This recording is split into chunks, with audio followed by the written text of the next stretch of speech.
പ്രിയ ജനാധിപത്യ വിശ്വാസികളെ, നമ്മുടെ വിരൽത്തുമ്പിലെ ആ ഒരു തുള്ളി മഷി കേവലം അടയാളം മാത്രമല്ല, അത് ഈ രാജ്യത്തിന്റെ ഭാവി നിർണയിക്കുന്ന വിധിയെഴുത്താണ്. ജനാധിപത്യം നമുക്ക് നൽകിയ ഏറ്റവും വലിയ അധികാരം. ഒരു വോട്ട് കൊണ്ട് എന്തു മാറാൻ? ഓർക്കുക, ഓരോ തുള്ളി വെള്ളവുമാണ് സമുദ്രമായി മാറുന്നത്. നിങ്ങളുടെ ഒരു വോട്ട് ഒരു നിശബ്ദതയല്ല, മറിച്ച് അനീതിക്കെതിരെയുള്ള ഗർജനമാണ്. വിദ്യാഭ്യാസം, സുരക്ഷിതമായ തെരുവുകൾ, നല്ല ആശുപത്രികൾ, വികസനം ഇവയെല്ലാം തീരുമാനിക്കുന്നത് നാം ചെയ്യുന്ന ഓരോ വോട്ടുമാണ്. വോട്ട് ചെയ്യാതിരിക്കുന്നത് നാം ഭരണകൂടത്തിന് നൽകുന്ന സമ്മതപത്രമാണ്. നമ്മെ ഭരിക്കേണ്ടത് ആരെന്ന് നാം തീരുമാനിച്ചില്ലെങ്കിൽ അത് നമ്മെ തകർക്കാൻ പോകുന്നവരെ തിരഞ്ഞെടുക്കാൻ നാം ഒരുക്കുന്ന അവസരമായി മാറും.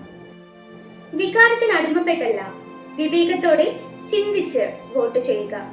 നമ്മുടെ പൂർവികർ നമുക്ക് നേടിത്തന്ന ഈ അവകാശം പാഴാക്കി കളയരുത്.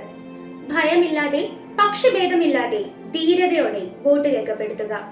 കാരണം ഈ രാജ്യം നമ്മുടേതാണ്. ഇതിന്റെ ഭാവി നമ്മുടെ കൈകളിലാണ്. ജയ് ഹിന്ദ്.